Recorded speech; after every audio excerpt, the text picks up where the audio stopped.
Olá, queridos irmãos, olá, queridas irmãs. Gostaria que você tomasse a sua Bíblia, por favor, e abra comigo no Evangelho de São Marcos, no capítulo 9. São Marcos, capítulo 9. E vamos ler o versículo 2.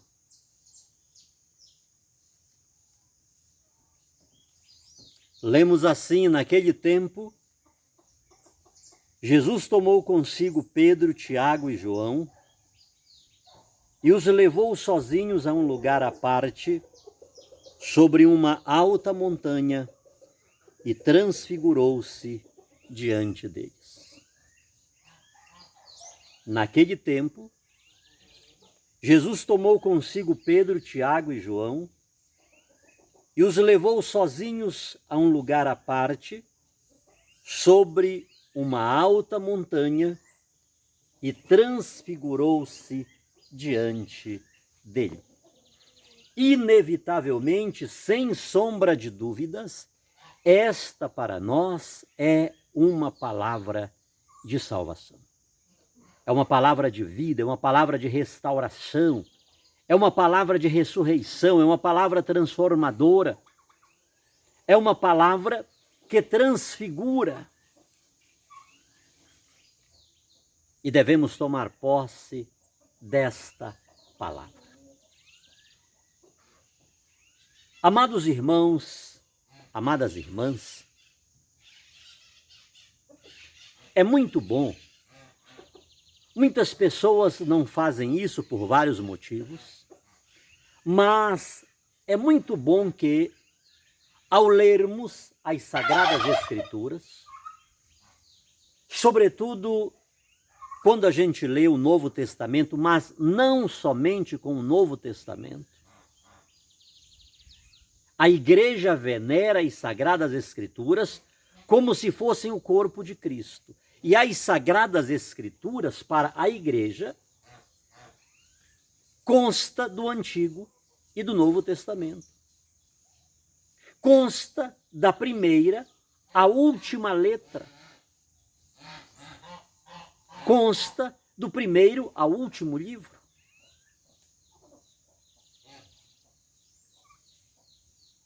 Por isso digo, não apenas o Novo Testamento.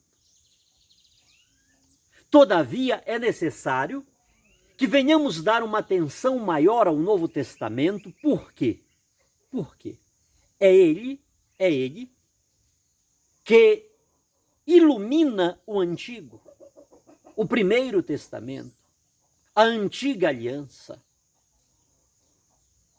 O Antigo Testamento trabalha, funciona em função do Novo, em função de Jesus Cristo. E se não tivermos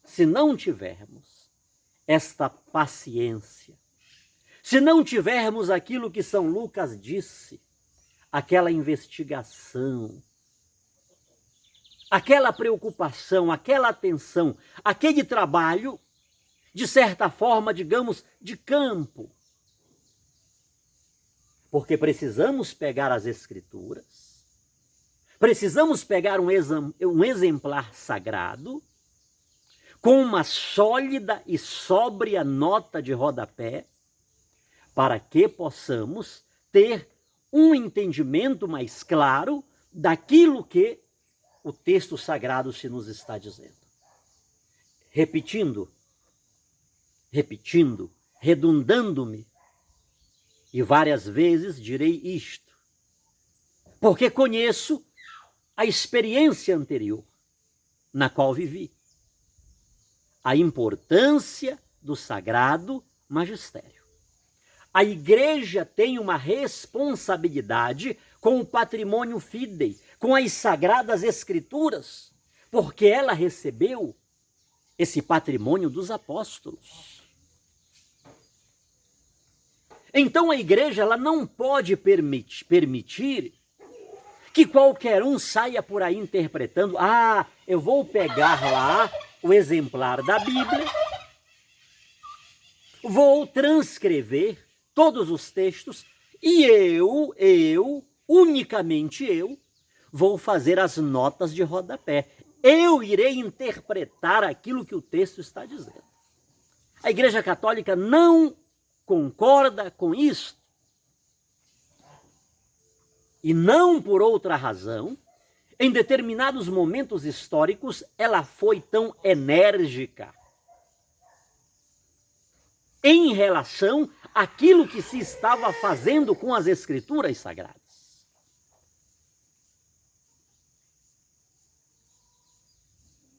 Então é muito bom, queridos, que ao lermos um texto sagrado, possamos contextualizá-lo sobriamente, não a partir daquilo que dizemos o Espírito Santo está me dizendo, está me falando.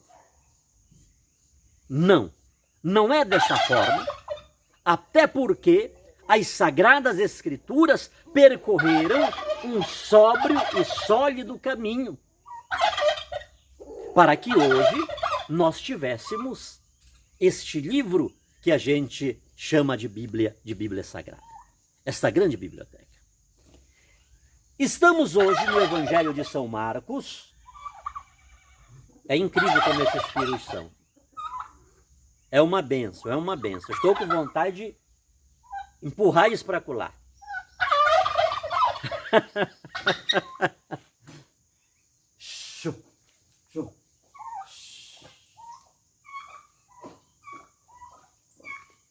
Vamos lá, aqui não tem edição não, queridos. É no queixo duro mesmo. Estamos na transfiguração de Jesus Cristo, segundo Marcos. Segundo Marcos. Quando o Evangelho de Marcos foi escrito? Foi no ano 66? Foi no ano 68? Foi no ano 70? Foi entre os anos 68 e 70? Foi entre os anos 66 e 70? Existe algumas linhas que taxam que foi no ano 66. Algumas outras foi no ano 68.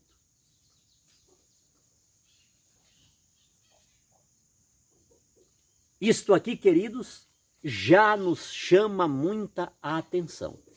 Muito atenção. Por quê? Se foi, vamos colocar aqui, vamos ser precisos, vamos colocar entre 66 e 70. Vamos trabalhar com esta data. Isto nos dá uma ideia, se não nos diz a data exata na qual foi produzido, foi codificado este evangelho, ela nos diz, sobretudo, que foi no momento de turbulência, no momento de medo, no momento de angústia, no momento de tensão, no momento de exploração, no momento de uma dominação quase que sem precedentes na história, até por aquilo que foi feito, particularmente com o povo judeu. Do ano 66 ao ano 73, nós estamos dentro da guerra judaico-romana. No ano 70, o general Vespasiano, o imperador Vespasiano, através do seu filho general Tito, destruiu Jerusalém. Cumpriu-se aquilo que Jesus havia dito. Diante daquela admiração que estavam pelo templo, não ficará aqui pedra sobre pedra que não se transforme em ruínas. Então, uma coisa a gente pode dizer com certeza, foi neste contexto, foi neste cenário, lá em Roma, Pedro e Paulo, as duas colunas da fé da igreja, já haviam brutalmente sido mortas. Pedro na colina do Vaticano, Paulo lá em Três Fontana, decapitado. Então nós podemos dizer com segurança que este evangelho, que hoje temos em mãos e que fala para nós neste sábado com Maria da transfiguração do Senhor, ele foi produzido, ele foi codificado exatamente em um contexto que uma má notícia estava estabelecida. Não se via outra coisa. Não se via outra coisa a não ser a má notícia da opressão, da brutalidade, da humilhação que o Império Romano estava fazendo, sobretudo com o povo judeu. Quantas pessoas abandonando a sua cidade, as suas cidades, a sua pátria, o seu chão, aquela terra que Deus havia prometido.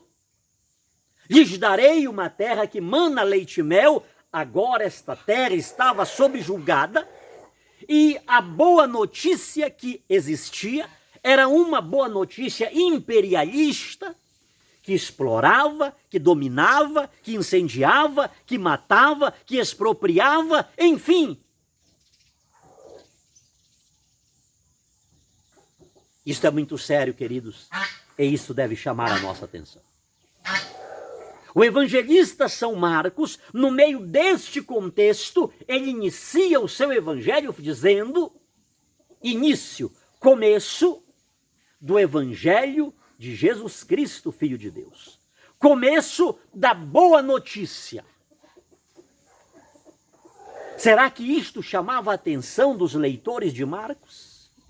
Será que isso dizia alguma coisa para os destinatários deste evangelho, que, por sinal, o evangelho de Marcos, diferente de algumas outras obras, ele não dirigia-se apenas para os judeus, apenas para os gregos, para os pagãos. Ele era para todos. São Marcos queria dizer para os pagãos quem era Jesus. São Marcos queria dizer para os judeus quem era Jesus. Então nós podemos dizer com muita tranquilidade, o evangelho de São Marcos foi escrito para mim. Há 2000 anos atrás, São Marcos, iluminado pelo Espírito Santo, escreveu este evangelho pequeno para o Sidney, 2000 anos depois. Será que você pode apropriar-se disto? São Marcos vai dizer início da boa notícia. No meio da guerra, no meio do medo, no meio do pavor, no meio da tristeza, ele quer falar da boa notícia. O que é que estamos vivendo hoje, queridos? Será que de alguma forma não estamos vivendo um contexto similar, com outra roupagem, com outra vestimenta, com outra máscara? Os cristãos, sobretudo, os judeus também, eles não esperavam uma boa notícia do Império Romano, porque a boa notícia deles era sinônimo de tragédia, de opressão.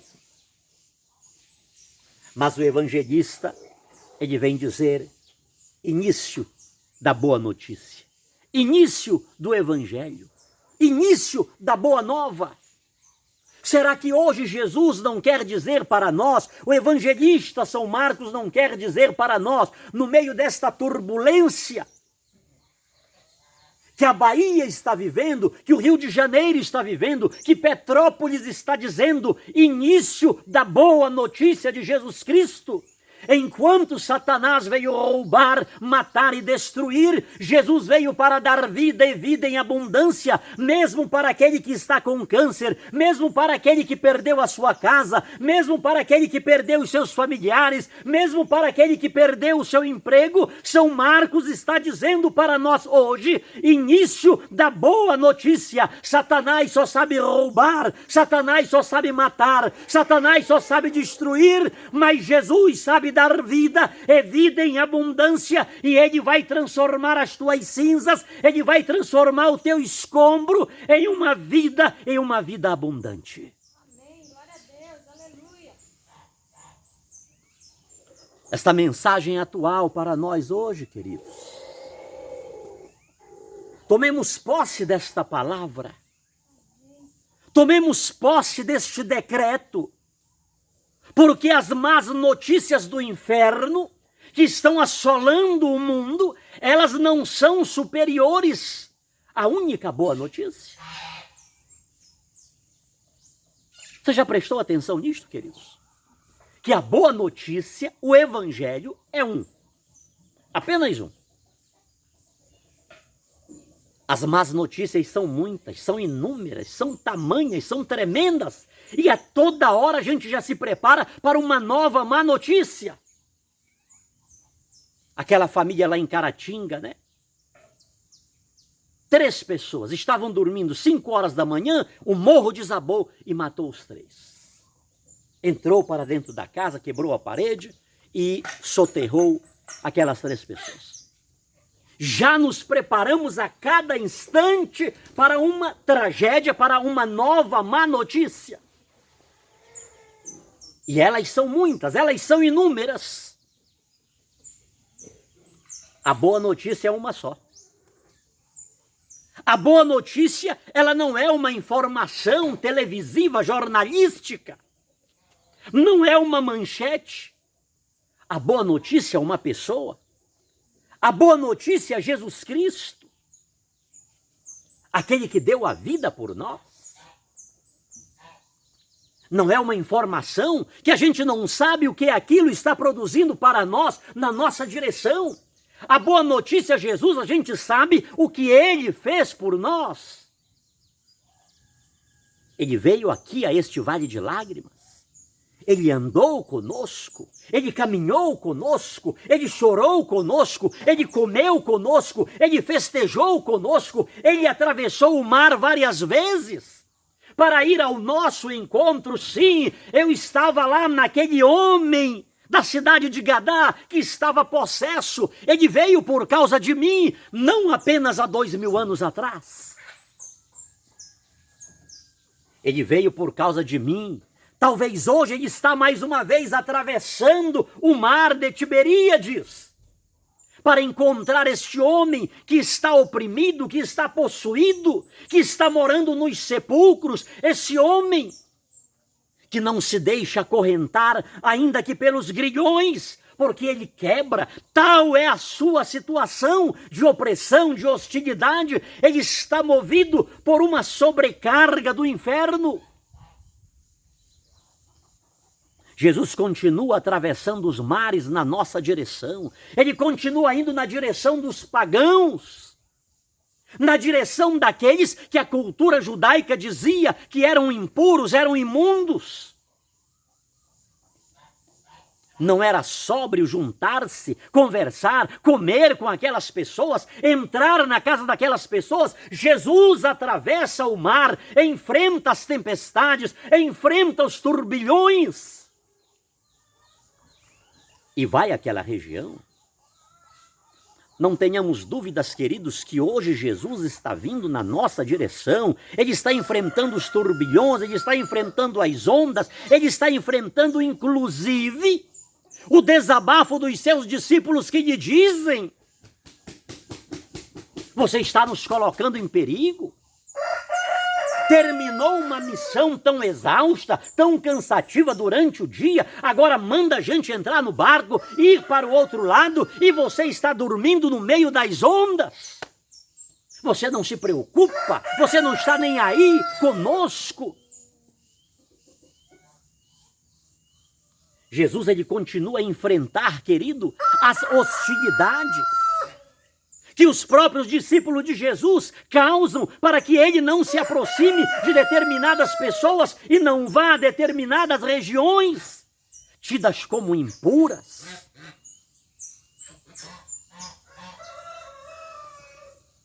E tenhamos certeza que ele nós não temos condições de fazer isso, mas ele é capaz de enfrentar todos os turbilhões da vida para chegar a nós, porque ele nos ama. A boa notícia, Jesus, tem nome, tem credencial, tem a credencial do amor. Ele não veio aqui fazer turismo, ele veio aqui porque nos ama, porque ele escutou os nossos gemidos, aquele grito do povo hebreu que Deus escutou quando estava lá no Egito. Jesus escuta esses gemidos e vem na nossa direção. Foi em Jesus que Deus desceu de verdade à terra.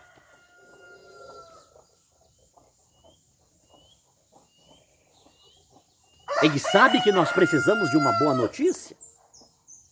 Ele sabe que estamos precisando hoje de uma boa nova. Ele sabe que estamos precisando hoje unicamente do Evangelho, porque não há mais solução, não mais em nada, não mais em ninguém. Tudo que diante de nós está é a impotência pessoal, a impotência periférica, a impotência em relação às outras pessoas que amamos e nada por elas podemos fazer, mas o Evangelho Jesus pode. Porque ele não é uma boa notícia abstrata. Ele é uma boa notícia capaz de transformar. A grande pergunta dos anos 60 em diante era: quem é Jesus? Quem é Jesus Cristo? Todos queriam saber com certeza quem era Jesus, porque tinham ouvido falar dos seus milagres. Muitos presenciaram, estavam vivos, muitos que comeram daqueles peixes e daqueles pães multiplicados. Muitos que viram grandes milagres Jesus realizar estavam ainda vivos, mas quem é esse Jesus? Que foi embora? Ele foi para os céus? Está no seu trono bonitinho? Veio aqui, nos engrambelou com uma conversa muito boa, com alguns milagres muito bonitos, e agora ele nos deixou aqui nesta fogueira? Que Jesus é esse que nos abandona? Que Jesus é esse que nos deixa? Que Jesus é esse que nos larga à deriva das ondas, das turbulências, deste poder imperialista que mata, que determina o que fazer, que nos tira da nossa casa, da nossa terra? Para dar esta resposta, queridos, São Marcos, ele volta quase 40 anos. Vamos colocar 35 anos. Ele volta 35 anos no tempo. Ele volta naquele dia. Ele volta lá naquela montanha. Ele volta naquele momento em que aconteceu a transfiguração, diante de Pedro, Tiago e João. E a resposta que Deus deu a Pedro, Tiago e João para dissipar as dúvidas que inclusive estavam sobre os discípulos de Jesus, que andavam com ele, mas não sabiam plenamente quem era ele. Não esqueçamos que estamos no contexto da era messiânica. Muitos messias, muitos rabis apareciam. A respeito de Jesus, por sinal, diziam, ele deve ser Elias. Pode ser Moisés, pode ser Enoque. Sim, pode ser Enoque. Pode ser Jeremias, pode ser um dos profetas que ressuscitou. Havia, inclusive, a linha de Herodes, que dizia: esse aí é João Batista, que eu mandei degolar e ressuscitou. Porque Herodes temia João Batista. Herodes sabia que João Batista era um homem santo. Então a explicação que estavam dando para Jesus, em uma linguagem mais atual, ele é a ressurreição de João Batista. Isto estava, queridos, na sociedade. Eram muitas as perguntas, as definições, as especulações, as respostas que davam-se para quem era Jesus. Marcos vai lá naquele dia, aquela montanha. Não esqueçamos isto, queridos. A montanha é o lugar do pacto, é o lugar do compromisso, é o lugar do encontro com Deus. É o lugar das teofanias, das grandes manifestações divinas, segundo a tradição religiosa de Israel. E Jesus leva os seus discípulos a um monte alto, a uma alta montanha. E lá ele transfigura-se. E naquele momento, queridos, os discípulos de Jesus tiveram uma certeza. Ele não é Elias, o primeiro dos profetas, o gigante da profecia. Ele também não é Moisés, o legislador, aquele que tirou o povo do Egito por ordem de Deus, com braço forte, com mão poderosa. Porque estava Elias de um lado, Moisés de outro, e ele estava ali no centro. Então ele não é Moisés, ele não é Elias, ele não é Jeremias, ele não é um dos profetas, ele não é João Batista. Quem ele é? Ele é o meu filho amado. Ele é o meu filho amado, ou seja, ele sou eu. Ele é Deus, vestido com a veste humana. Esse que atravessa de um lado para o outro. Ele que dorme em cima de um travesseiro na popa da embarcação. Ele que se deixa tocar e que toca nas pessoas. Ele é Deus. Eu e ele somos um. Eu estou nele e ele está em mim. É verdade que eu sou maior do que ele, todavia, sem ele, eu nada faço. Em uma linguagem inferior para superior, sem ele eu nada sou. Tudo que eu fiz foi com ele, tudo que eu fiz foi por causa dele. Não há nada do que está feito que não tenha as mãos dele. Ele é o meu filho amado. Moisés passou, Elias passou, a lei passou, a profecia passou. De repente está Jesus sozinho no Monte da Transfiguração. Ele permanece. Aquele que subiu ao monte, aquele que transfigurou-se em majestade divina, agora está descendo. Humildemente, tranquilamente, serenamente, vamos descer, porque o nosso povo está lá embaixo precisando de nós. Marcos quer dizer quem é Jesus? Que tipo de Messias é Jesus? Como é o reino de Jesus? Como podemos participar do reino de Jesus Cristo? Não é na ostentação, não é na humilhação, não é na opressão, é no serviço. Jesus é aquele que transfigura, Jesus é aquele que transforma, Jesus é aquele que modifica de forma transcendente. O reino de Jesus é esse. Jesus não é apenas a boa notícia, mas ele é um reino. Ele é o reino de Deus na terra. E nesse reino, o ódio é vencido com o amor. O mal é vencido com o bem.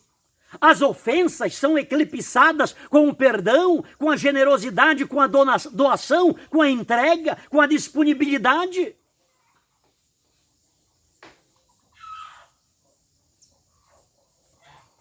Jesus é aquele que transforma. Jesus é aquele que transfigura.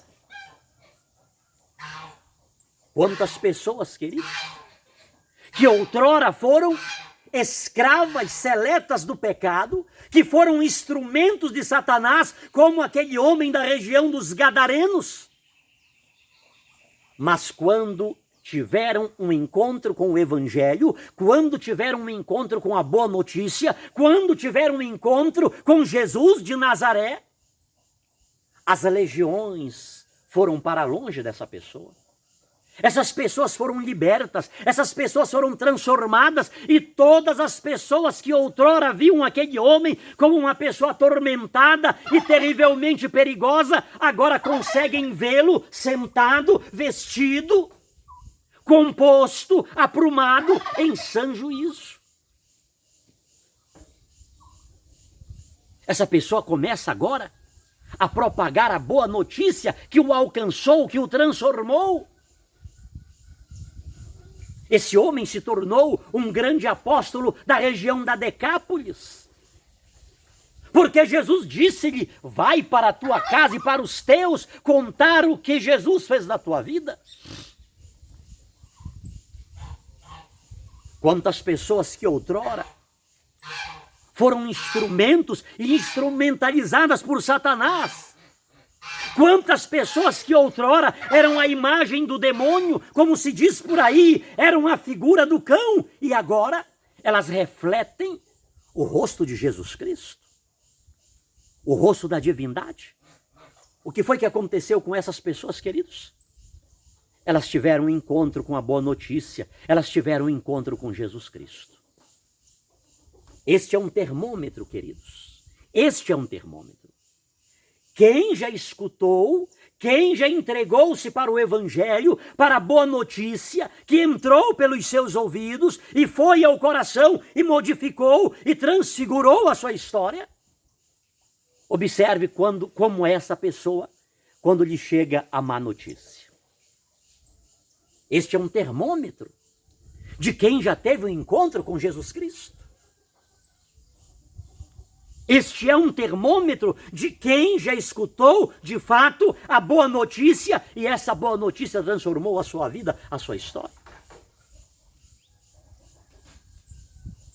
O que é que essa boa notícia quer fazer conosco hoje? O que é que essa boa notícia quer produzir na nossa vida hoje? Não é à toa que lá no Monte da Transfiguração, aquela voz divina disse: escutai-o. Não adianta nada vocês saberem que ele é o meu filho amado se vocês não o obedecerem. Se vocês não cumprirem aquilo que ele diz, escutai-o. Não seria a hora, queridos, de dizermos para Jesus: transfigura minha vida, Senhor. Transfigura-me a partir daquele membro tão pequeno do nosso corpo, mas que, assim como uma pequena chama, assim como um pequeno leme, assim como o freio que se põe na boca dos cavalos,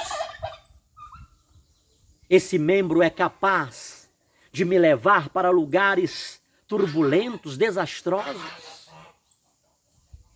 Começa, Senhor, essa transfiguração pela minha língua, que tem sido produtora de maldição e de bênção simultaneamente. Transforma-me, Senhor, porque mesmo quando eu profiro bênçãos, eu não estou falando a verdade, porque daqui a pouco eu já estou falando maldição com essa mesma boca que louvou, que exaltou, que bendisse. Eu preciso, Jesus, que tu me transfigure, que tu me restaure. Porque quantas pessoas já matei com as minhas palavras, quantas pessoas já dilacerei com as minhas acusações, quantas pessoas já destruí com minhas palavras tão amargas, tão ferinas. Quantas vezes, Jesus, eu já usei a minha boca para falar aquilo que tu não querias. Jamais o Senhor diria aquilo que eu disse, mas em teu nome eu falei. Transfigura, Senhor, a minha casa, o meu local de trabalho. Transfigura, Senhor, a minha cidade. Transfigura, Senhor, o mundo, todavia, a partir de mim. Eu quero ser o primeiro dessa lista de pessoas que precisam ser transformadas. Eu preciso, Senhor Jesus, que aconteça essa transfiguração na minha vida hoje. Não seria o caso de hoje, queridos, deste sábado com Maria, olharmos para aquela que é envolvida no mistério da Trindade. Lá em Caná disse: façam tudo o que ele vos disser. Obedeçam-no em tudo. Olhem para ele. Estejam com os ouvidos atentos para tudo o que ele diz, para tudo o que ele ensina. E façam, e obedeçam. É por isso que o demônio tem ódio de Maria Santíssima, porque ela está conformada com Deus, que lá na transfiguração disse: escutai-o. Maria Santíssima não está em dissonância, não está em divórcio, não está em desarmonia com Deus. É por isso que não podemos deixá-la de lado na nossa espiritualidade, nas nossas devoções. Há muitos que querem que viremos as costas para ela, há muitos que querem que a tenhamos como uma mulher qualquer. Mas ela não é uma mulher qualquer. Ela não pode ser uma mulher qualquer, porque dos seres humanos foi a única que conformou-se plenamente com a vontade de Deus. Foi a única que na sua totalidade, na sua inteireza, fez a vontade de Deus. E é por isso que inclusive muitos cristãos deixam Maria de lado, porque a pretexto de que só adoramos a Deus, só servimos a Deus. Não querem saber de Maria, porque quando olham para si e quando olham para ela, reconhecem que ela os envergonha. Reconhecem que eles não estão refletidos no espelho Maria Santíssima. Porque enquanto nós queremos fazer o nosso querer e a nossa vontade, ela faz a vontade de Deus, ela faz o querer de Deus, ela conforma-se com Deus. E ela manda-nos fazer tudo o que ele diz. É a mulher que está em conformidade com a palavra de Deus, com o querer de Deus, com o propósito de Deus. Neste sábado com Maria, queiramos, peçamos a ela: eu preciso desta transfiguração na minha vida hoje. Eu preciso desta transfiguração. De nada adianta, de nada adianta, meu Deus, tu me curar este olho, tu me abrir estes olhos, se agora eles regalados estão me levando para o inferno. Não me adianta, meu Deus, tu me curar desta paralisia, se agora com as duas pernas e os dois pés sãos, eu estou caminhando para longe de ti. Me deixa ficar caolho, me deixa ficar mutilado, me deixa ficar do jeito que eu estou, contanto que eu não te abandone jamais. Contanto que eu te sirva, contanto que eu te siga, contanto que eu seja uma pessoa transfigurada, porque se sou uma pessoa transfigurada, no meio das ondas eu louvo, no meio das tempestades eu adoro, eu não temo mal algum, porque tu estás comigo. Eu não temo mal algum, mesmo que eu veja que tu estás dormindo, eu sei que tu não estás dormindo, eu sei que enquanto eu durmo, o Senhor trabalha por mim. O Senhor é aquele que tudo pode, o Senhor é aquele que não me abandona. Eu não posso me deixar levar por esses momentos que a gente quer verificar a sua ausência, a sua distância. Porque esta não é uma mensagem de quem já escutou a boa notícia de Jesus Cristo. Quem já escutou a boa notícia de Jesus Cristo com AIDS, com câncer, com lepra, com qualquer que seja a moléstia, com qualquer que seja o turbilhão que passe pela sua vida, ele ainda é como um monte de Sião que não se abala, mas permanece firme para sempre. Digamos para Nossa Senhora isso hoje: eu quero essa graça na minha vida, mãe. Eu quero continuar firme na minha fé, eu quero continuar firme na minha igreja, eu quero continuar firme na convicção que tenho que Deus não dorme, que Ele não me abandona, que eu não saio um só segundo do seu olhar. Peçamos a ela esta graça, porque esta graça quer chegar na minha vida, quer chegar na sua vida, quer chegar na sua história. Deixemo-nos transfigurar por Jesus Cristo, porque a transfiguração dele em nós, promoverá transformações e transfigurações. Não esqueçamos, queridos, que montanha é o lugar do pacto, é o lugar do encontro. o missionário, quer dizer que agora, para eu encontrar Deus, eu tenho que subir ao pico das agulhas negras?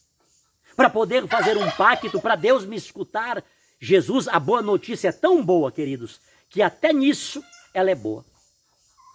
Jesus diz para nós: entra no teu quarto, fecha a tua porta e em segredo fala comigo, que aquele que conhece o escondido vai te ouvir, vai te atender, vai te recompensar.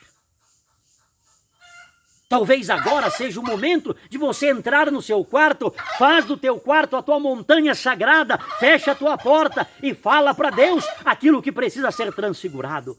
Deixa que Ele transfigure esta cena terrível, deixa que Ele transfigure este caos que estamos vivendo, este caos existencial, esta depressão, esta enfermidade que não tem cura, deixe que Ele transfigure. Meu barco encheu com as fúrias do mar, precisei de ajuda para não afundar. Senti-me perdido diante do mar, sozinho e chorando, vendo a morte chegar. Foi quando eu gritei, vem me ajudar. Jesus veio andando sereno e mansinho sobre o mar. Entrou em meu barco, estendeu suas mãos e fez tudo acalmar. Deixemos Jesus entrar no nosso barco hoje. Ele vai transfigurar a nossa história. Jesus já está começando a transfigurar a vida de muitas pessoas agora. Jesus está começando a transfigurar muitas situações caóticas, situações desesperadoras. Jesus está transfigurando. Você vai presenciar isso na sua vida, meu irmão. Você vai ver este milagre de Deus na sua casa, na sua história, na sua família, no lugar do teu trabalho, nessa cidade que está devastada. Prepara-te, porque haverá uma transfiguração de Deus nessa cidade. Onde abundou o pecado, prepare-se, porque vai superabundar a graça de Deus. O milagre de Deus está chegando. O tempo da graça, o Kairós está chegando na minha e na tua vida. Tomemos posse desta certeza que está acontecendo uma transfiguração na nossa história. O Senhor está entrando e Ele não entra para passear, Ele não está fazendo turismo, Ele vem para fazer milagres, Ele vem para transformar. E você tem uma certeza que o próprio mundo, os teus vizinhos, os teus familiares, todos aqueles que souberem dessa história, eles também saberão que você teve um encontro com Jesus. Porque é só Ele quem pode fazer esses milagres da nossa vida. É só Ele quem pode fazer essas transformações. É só Ele que pode fazer essa mudança na nossa história. É só Ele quem pode dizer: Lázaro, vem para fora. E Ele está fazendo isso na nossa vida hoje. Ele está fazendo isso na nossa história agora. Tomemos posse. Porque passarão os céus e a terra, mas a sua palavra não passará. Lídia, tem alguma coisa daí? Pois somente tenho a ti. Pois somente eu tenho a ti. Tu és a minha herança. Te louvo em verdade. Pois somente eu tenho a ti, Jesus. Tu és a minha herança. Te louvo em verdade. Que desça sobre todos nós, neste sábado. Está faltando aqui 20 minutos para as 11 da manhã.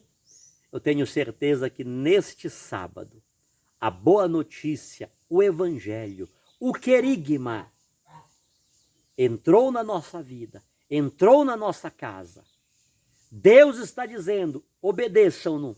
Maria Santíssima está dizendo para nós, façam tudo o que ele vos disser. Amém. Sobre todos nós a bênção deste Deus Todo-Poderoso, que é Pai, Filho e Espírito Santo. Amém, amém, amém, amém.